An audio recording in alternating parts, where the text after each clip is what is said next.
News 18 digital ವೀಕ್ಷಕರಿಗೆ ಸ್ವಾಗತ. ನಾನು ನಿಮ್ಮ ಸಂತೋಷ್ ಕುಮಾರ್, ಗದಗದ ಪ್ರತಿನಿಧಿ.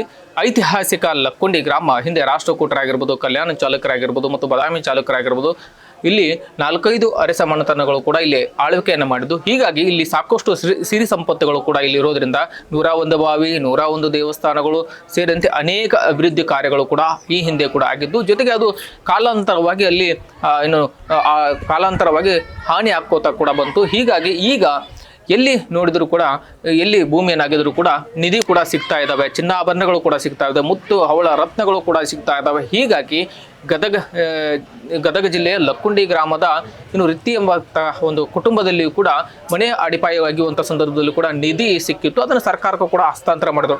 ಆದ ನಂತರ ಸರ್ಕಾರ ಒಂದು ಕೋಟೆ ವೀರಭದ್ರೇಶ್ವರ ದೇವಸ್ಥಾನದ ಒಂದು ಆವರಣ ಏನಿದೆ, ಆವರಣದಲ್ಲಿ ಕೂಡ ಈಗ ಉತ್ಖನನ ಕಾರ್ಯವನ್ನು ಕೂಡ ಕೈಗೊಂಡಿದೆ. ಸುಮಾರು 7 ದಿನಗಳಿಂದ ಇಲ್ಲಿ ಉತ್ಖನನವನ್ನು ಮಾಡ್ತಾ ಇದ್ದಾರೆ.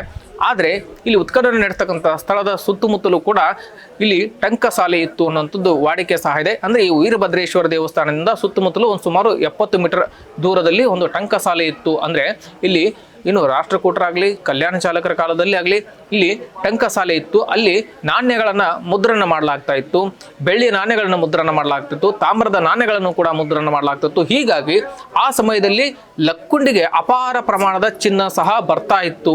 ಹೀಗಾಗಿ ಆ ಚಿನ್ನದ ನಾಣ್ಯಗಳನ್ನು ರೆಡಿ ಮಾಡಿ ಅವುಗಳನ್ನು ತಮ್ಮ ತಮ್ಮ ಪ್ರಾಂತ್ಯಗಳು ಕೂಡ ವಿಸ್ತರಣೆಯನ್ನು ಮಾಡ್ತಾ ಇದ್ರು, ಹಂಚಿಕೆಯನ್ನು ಮಾಡ್ತಾ ಇದ್ರು. ಜೊತೆಗೆ ಇಲ್ಲಿ ಸಾಕಷ್ಟು ಬಂಗಾರದ ನಾಣ್ಯಗಳು ಕೂಡ ಸಿಗ್ತಾ ಇದ್ದಾವೆ, ಬಂಗಾರದ ಆಭರಣಗಳು ಕೂಡ ಸಿಗ್ತಾ ಇದ್ದಾವೆ. ಯಾಕಂದ್ರೆ ಹಿಂದಿನ ಕಲ್ಯಾಣ ಚಾಲುಕ್ಯರ ಕಾಲದಲ್ಲಾಗಿರ್ಬೋದು ಮತ್ತು ವಿಜಯನಗರ ಸಾಮ್ರಾಜ್ಯದ ಕಾಲಗಳಾಗಿರ್ಬೋದು ಸೇರಿದಂತೆ ರಾಷ್ಟ್ರಕೂಟರ ಕಾಲದಲ್ಲಿಯೂ ಕೂಡ ಇಲ್ಲಿ ಸಾಕಷ್ಟು ಸಿರಿ ಸಂಪತ್ತು ಇತ್ತು. ಹೀಗಾಗಿ ಲಕ್ಕುಂಡಿ ಕೂಡ ಇಲ್ಲಿ ಲಕ್ಷ್ಮಿಯ ಊರು ಅಂತಾನೂ ಕೂಡ ಕರೀತಾರೆ. ಯಾಕಂದ್ರೆ ಲಕ್ಕಿಗುಂದಿ ಅನ್ನುವುದು ಸಾಕಷ್ಟು ಫೇಮಸ್ ಕೂಡ ಆಗಿತ್ತು. ಹೀಗಾಗಿ ಲಕ್ಕುಂಡಿಯನ್ನ ಒಂದು ಪ್ರಾಂತ್ಯವನ್ನಾಗಿ ಮಾಡಿಕೊಂಡು, ಇಲ್ಲಿ ಕೇಂದ್ರ ಸ್ಥಾನವನ್ನಾಗಿ ಮಾಡಿಕೊಂಡು ಇಲ್ಲಿ ಸಾಕಷ್ಟು ಅಭಿವೃದ್ಧಿ ಕೆಲಸಗಳನ್ನು ಮಾಡಿಕೊಂಡು ಇಲ್ಲಿ ವಾಣಿಜ್ಯದ ಸಾಕಷ್ಟು ಮಾರ್ಕೆಟಿಂಗ್ ಮಾಡ್ಕೊಂಡಂಥ ವಹಿವಾಟುಗಳು ಕೂಡ ಇಲ್ಲಿ ನಡೀತಾ ಇದ್ವು. ಹೀಗಾಗಿ ಲಕ್ಕುಂಡಿಯಲ್ಲಿ ಸಿರಿ ಸಂಪತ್ತು ಇತ್ತು ಅನ್ನೋದಕ್ಕೆ ಇದೊಂದು ನಿದರ್ಶನ. ಅಷ್ಟೇ ಅಲ್ಲದೆ 101 ಬಾವಿ, 101 ದೇವಸ್ಥಾನಗಳು ಕೂಡ ಅತ್ತಿಮಬ್ಬೆ ಕಾಲದಿಂದಲೂ ಕೂಡ ಇಲ್ಲಿ ಬರ್ತಾವೆ. ಹೀಗಾಗಿ ಅತ್ತಿಮಬ್ಬೆ ಕಾಲದ ನಂತರ ಕಲ್ಯಾಣ ಚಾಲುಕ್ಯರು ಕೂಡ ಬರ್ತಾರೆ. ಕಲ್ಯಾಣ ಚಾಲುಕ್ಯರ ಕಾಲದಲ್ಲಿಯೂ ಸಾಕಷ್ಟು ಅಭಿವೃದ್ಧಿಗಳು ಆಗ್ತವೆ. ಹೀಗಾಗಿ ನಂತರ ಒಂದು ಚೋಳರು ಕೂಡ ಬರ್ತಾರೆ. ಚೋಳರು ಬಂದಂಥ ಸಂದರ್ಭದಲ್ಲಿ ಇಲ್ಲಿ ಸಾಕಷ್ಟು ಯುದ್ಧಗಳಾಗ್ತವೆ, ದಾಳಿಗಳಾಗ್ತವೆ. ಆ ಸಂದರ್ಭದಲ್ಲಿ ಕೆಲವೊಂದಿಷ್ಟು ದೇವಸ್ಥಾನಗಳು ಕೂಡ ಭಗ್ನವಾಗಿ ನಾಶವಾಗಿ ಹೋಗ್ತವೆ. ಹೀಗೆ ನಂತರ ಅದನ್ನು ನೋಡ್ಕೊತಾ ಹೋಗೋದಾದ್ರೆ ಹೀಗಾಗಿ ಕೆಲವೊಂದಿಷ್ಟು ದೇವಸ್ಥಾನಗಳಿಗೂ ಕೂಡ ಕಾಣದೇ ಇರುತ್ತೆ, ಅವು ಮಣ್ಣಿನಲ್ಲಿ ಹೂತು ಹೋಗ್ತವೆ. ಅಷ್ಟೇ ಅಲ್ಲದೆ ಕೆಲವೊಂದಿಷ್ಟು ಪ್ರದೇಶಗಳು ಕೂಡ ಮಣ್ಣಿನಲ್ಲಿ ಹೂತು ಹೋಗಿರೋದ್ರಿಂದ ಹೀಗಾಗಿ ಇಲ್ಲಿ ನಿಧಿ ಸಂಪತ್ತು, ವಜ್ರ ವೈಡೂರ್ಯಗಳು ಕೂಡ ಭೂಮಿಯಲ್ಲಿ ಅಡಿಕೊಳ್ಳೋದ್ರಿಂದ ಆ ಭೂಮಿಯಲ್ಲಿ ಅಡಿಕೊಂಡಿರತಕ್ಕಂಥ ಸಂಪತ್ತನ್ನು ಹೊರಗೆ ತೆಗೆಯುವಂಥ ಕೆಲಸ ಆಗ್ತದೆ. ಇನ್ನು ಪ್ರಾಚೀನ ಕಾಲದ ಕೆಲವೊಂದಿಷ್ಟು ದೇವಾಲಯದಲ್ಲಿ ಕೂಡ ಅವು ಹೂತು ಹೋಗಿದ್ದಾವೆ. ಅವುಗಳನ್ನು ಹೊರ ತೆಗೆಯುವಂಥ ಕೆಲಸಕ್ಕೆ ಈಗಾಗಲೇ ಸರ್ಕಾರ ಮುಂದಾಗ್ತಾ ಇದೆ. ಅದೇ ರೀತಿ ಈಗ ಕೋಟೆ ವೀರಭದ್ರೇಶ್ವರ ದೇವಸ್ಥಾನದ ಮುಂಭಾಗದಲ್ಲಿಯೂ ಸಹ ಈಗ ಅಂದ್ರೆ ಅಚ್ಚಪ್ಪನ ಬಯಲು ಏನಂತ ಕರಿತೀವಿ, ಅಲ್ಲಿ ಈಗ ಉತ್ಖನನ ಕಾರ್ಯ ಕೂಡ ನಡೀತಾ ಇದೆ. ಈಗ ಸದ್ಯ ಕಳೆದ 7 ದಿನಗಳಲ್ಲಿ ಕೂಡ ಸಾಕಷ್ಟು ಪ್ರಾಚೀನ ಕಾಲದ ಅವಶೇಷಗಳು ಕೂಡ ಪತ್ತೆಯಾಗಿದ್ದಾವೆ. ಗಂಟೆ ಆಗಿರ್ಬೋದು, ಲೋಹದ ಗಂಟೆ ಆಗಿರ್ಬೋದು, ಮತ್ತೆ ಪಾಣಿ ಬಟ್ಟಲ ಆಗಿರ್ಬೋದು, ಗರುಡನ ಒಂದು ಮೂರ್ತಿ ಕೂಡ ಗರುಡ ಇರ್ತಕ್ಕಂಥ ಒಂದು ಶಿವನ ಒಂದು ಕೇಶವ ಆದಿತ್ಯನಾಥನ ಒಂದು ಕುರುಹು ಇರ್ತಕ್ಕಂಥ ಒಂದು ಪಾಣಿಪೀಠ ಕೂಡ ಪತ್ತೆಯಾಗಿರುವಂಥದ್ದು. ಜೊತೆಗೆ ಸಾಕಷ್ಟು ಒಂದು ಪ್ರಾಚೀನ ಕಾಲದ ಕೆಲವೊಂದಿಷ್ಟು ಬಿಲ್ಲಿಗಳು ಪತ್ತೆಯಾಗಿರುವಂಥದ್ದು. ಇವತ್ತು ಸಹ ಕೆಲವೊಂದಿಷ್ಟು ಪ್ರಾಚೀನ ಕಾಲದ ಪುರಾತನ ಕಾಲದ ಒಂದು ದೀಪದ ಆಕಾರದ ಒಂದು ಲೋಹ ಕೂಡ ಪತ್ತೆಯಾಗಿರುವಂಥದ್ದು. ಯಾಕಂದರೆ ಈ ಒಂದು ಲಕ್ಕುಂಡಿಯ ಸಾಕಷ್ಟು ಇಲ್ಲಿ ನಿಧಿ ಇತ್ತು, ಸಂಪತ್ತಿತ್ತು. ಹೀಗಾಗಿ ಇಲ್ಲಿ ಸಾಕಷ್ಟು ಭೂಮಿ ಒಳಗೆ, ಭೂಗರ್ಭದಲ್ಲಿ ಒಳಗೆ ಸಾಕಷ್ಟು ಅಡಿಗೆ ಕುಳಿತುಕೊಂಡಿದೆ. ಹೀಗಾಗಿ ಅವುಗಳನ್ನು ಹೊರಗೆ ತೆಗೆದರೆ ಇಲ್ಲಿ ಸಾಕಷ್ಟು ಪ್ರಾಚೀನ ಕಾಲದ ಸಂಸ್ಕೃತಿ ಆಗಿರ್ಬೋದು, ವೈಭವ ಆಗಿರ್ಬೋದು, ಆಗಿನ ಕಲಾಕೃತಿಗಳು ಕೂಡ ಹೊರಗೆ ಬರ್ತಾ ಇದ್ದಾವೆ. ಅಷ್ಟೇ ಅಲ್ಲದೆ ಇನ್ನು ಕೆಲವೊಂದಿಷ್ಟು ಈ ಒಂದು ಉತ್ಖನನ ನಡೆದಂಥ ಸಂದರ್ಭದಲ್ಲಿ ಮೂಳೆಗಳು ಕೂಡ ಈಗ ಪತ್ತೆಯಾಗಿದ್ದಾವೆ. ನಿನ್ನೆ ಉತ್ಖನನ ಮಾಡಿದಂಥ ಸಂದರ್ಭದಲ್ಲಿ 7 ಮೂಳೆಗಳು ಕೂಡ ಪತ್ತೆಯಾಗಿದ್ದು, ಇವತ್ತು 5 ಮೂಳೆಗಳು ಕೂಡ ಪತ್ತೆಯಾಗಿದ್ದಾವೆ. ಅವು ಪ್ರಾಣಿದ ಅಥವಾ ಮನುಷ್ಯರದ ಅನ್ನೋದ್ರ ಬಗ್ಗೆ ಇದುವರೆಗೂ ಯಾವುದೇ ರೀತಿ ಸ್ಪಷ್ಟತೆ ಇಲ್ಲ. ಹೀಗಾಗಿ ಒಂದು ಲಕ್ಕುಂಡಿಯಲ್ಲಿ ನಡೀತಕ್ಕಂಥ ಒಂದು ಉತ್ಖನನದಲ್ಲಿ 2 ನಾಗರ ಮೂರ್ತಿ ಇರತಕ್ಕಂಥದ್ದು ಕಲ್ಲುಗಳು ಕೂಡ ಪತ್ತೆಯಾಗಿದೆ. ಒಂದು ಕಲ್ಲು ಹಸಿರು ಬಣ್ಣದಿದೆ, ಇದು ಕೂಡ ವಿಶೇಷವನ್ನು ಹೊಂದಿದೆ.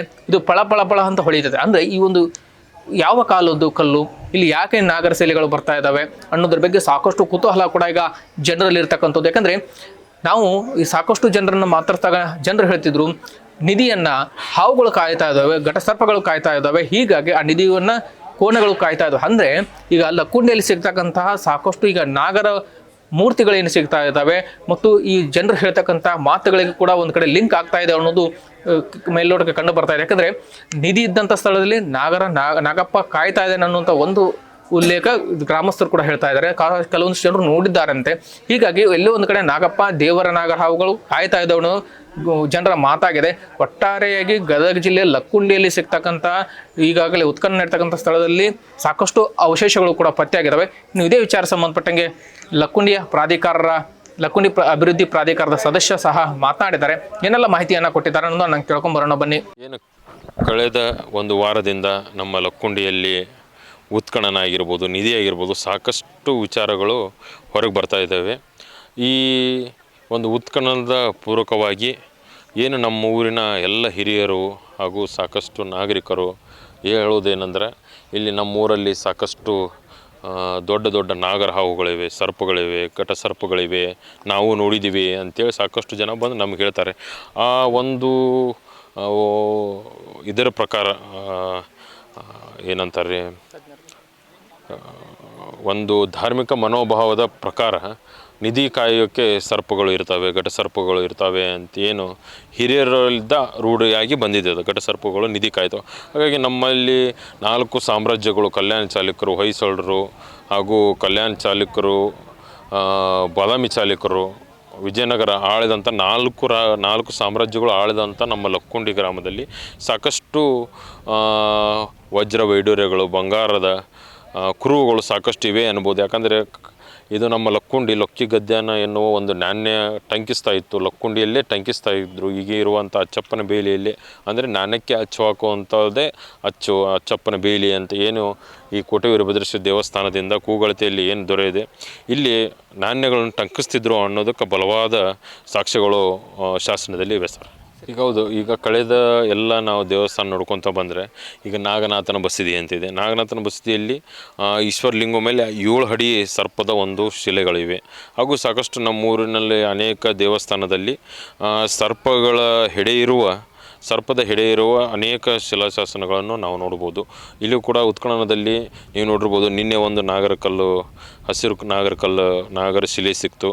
ಒಂದು 2 ದಿನದಿಂದ ಮತ್ತೊಂದು ನಾಗರ ಶಿಲ್ಪ ಸಿಕ್ತು. ಹೀಗೆ ಏನೋ ಒಂದು ಸರ್ಪಕ್ಕೂ ಹಾಗೂ ನಮ್ಮ ಊರಿಗೂ ಏನೋ ಒಂದು ಇದು ಲಕ್ಷ್ಮೀ ಊರು, ಲಕ್ಕಿಗುಂಡಿ ಲಕ್ಷ್ಮೀ ಊರು, ಲಕ್ಷ್ಮಿಯನ್ನು ಸರ್ಪ ಕಾಯ್ತಾ ಇದೆ ಅಂತ ಅನ್ನೋದು ಏನು ಸಾಕಷ್ಟು ಒಂದು ಹಿರಿಯರ ಅಭಿಪ್ರಾಯ.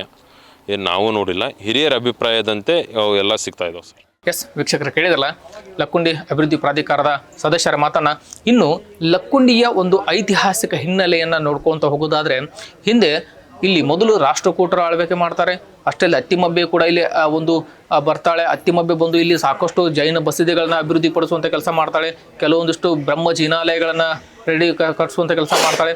ಜೊತೆಗೆ ಇಲ್ಲಿ ಸಾಕಷ್ಟು ದೇವಾಲಯಗಳು ಕೂಡ ರಚನೆ ಮಾಡ್ತಾರೆ. ಅಂದರೆ ಅತ್ತಿಮಬ್ಬೆ ಜೊತೆಗೆ ಇಲ್ಲಿ ಕಲ್ಯಾಣ ಚಾಲುಕ್ಯರು ಬರ್ತಾರೆ. ಇಂಥ ಸಾಕಷ್ಟು ರಾಜ ಮನೆತನಗಳು ಕೂಡ ಬರ್ತಾವೆ. ಈ ಒಂದು ಲಕ್ಕುಂಡಿಯ ಇತಿಹಾಸದ ಬಗ್ಗೆ ಇಲ್ಲಿ ಕೂಡ ಅಪ್ಪಣ್ಣ ಅಂಜೆ ಅಂತಕ್ಕಂಥ ಸಂಶೋಧಕರು ಕೂಡ ನ್ಯೂಸ್ 18 ಜೊತೆಗೆ ಮಾತನಾಡಿದ್ದಾರೆ. ಏನೆಲ್ಲ ಒಂದು ಸಂಪೂರ್ಣವಾದ ಮಾಹಿತಿಯನ್ನು ನ್ಯೂಸ್ 18 ಕೊಟ್ಟಿದ್ದಾರೆ ಅನ್ನೋದನ್ನು ಕೇಳ್ಕೊಂಬರೋಣ ಬನ್ನಿ.